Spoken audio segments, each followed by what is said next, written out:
As good as there is in the country. That's part of a $22 billion pitch aiming to remake the Washington area airport into one of the best in the world. How feasible is that? We're joined now by Kriston Capps of CityLab. Kriston, great to speak with you. The first question I had written down that I wanted to ask is what's wrong with Dulles Airport? But maybe we could all take we could all take a turn answering that question. But this is an airport that we have so many opinions. Let me get started. Very far outside of Washington, D.C. David's ready to go. Antiquated technology.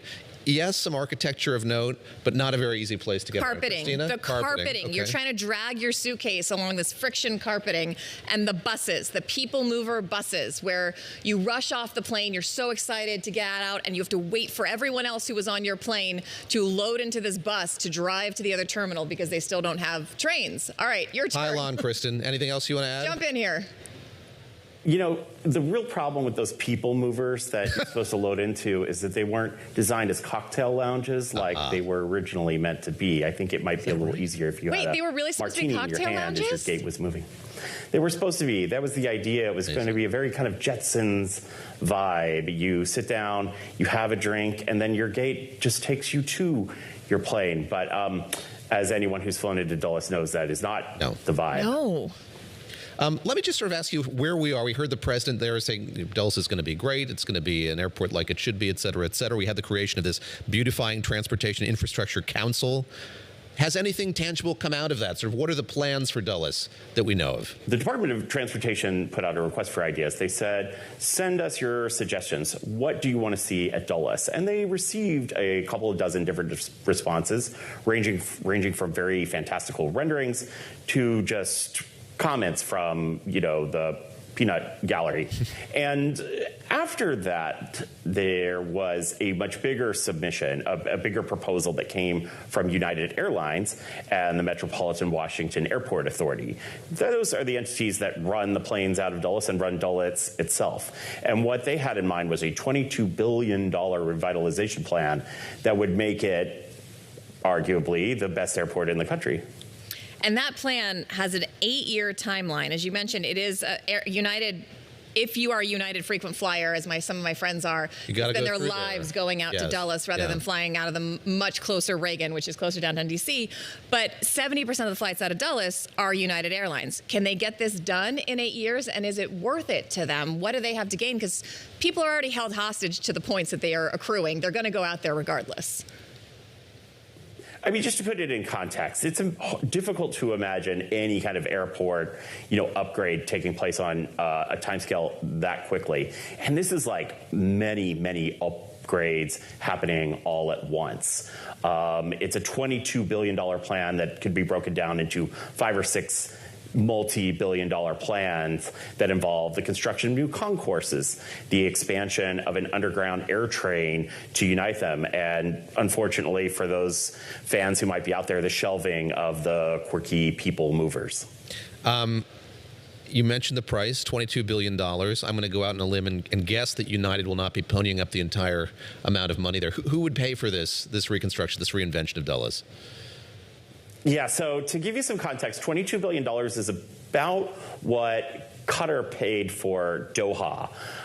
It is an incredible amount of money for an airline. And Qatar, is able to do that because they make airports a big national priority in the Middle East and in Southeast Asia. In the United States, it's a little bit different. This is not going to be directly government funded. This is not going to be paid directly by United. It's going to be paid by passengers. And based on the estimates that we've seen from the reporting on this, that could be $100 extra for every ticket just to pay the debt on this expansion. Wow, that's crazy. All right, before we let you go, last time you and I hung out in Washington, we did a little tour of some of the monuments that have had facelifts at the behest of the president. Or might get them. Or the president's name put on them.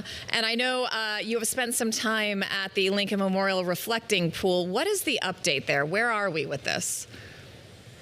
The vibes are not great in Washington. It looks like a site of a natural disaster, really, not just because the pool is green and also a little bit blue with things floating in it, whether it's algae or paint slabs, but also because there's fencing all around. Now you can't get anywhere close. And if you try to, as I did earlier today, you will get chewed away by National Guard. The National Guard presence in D.C. is really astronomical. It's about doubled to, I think, 4,800 soldiers.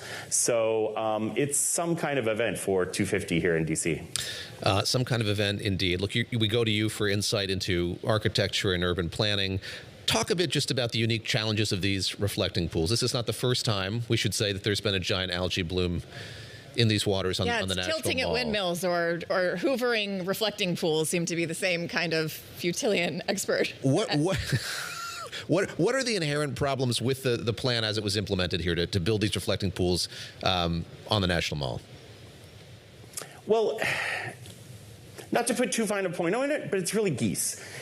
Canadian geese, the ducks You're that blaming stay the there. birds? Yes. I'm sorry to say, but the geese have really grown a lot in Washington, D.C., and it's made the reflecting pool a little bit more problematic for maintenance. But in general, when we're talking about maintenance of these unique monuments, there are very large teams of people that make sure that these things are done according to a series of really Byzantine laws and historic preservation codes, and there are federal oversight bodies. And the Trump administration is not going through that process, to put it mildly. They are calling contractors and starting the work and then asking the questions later.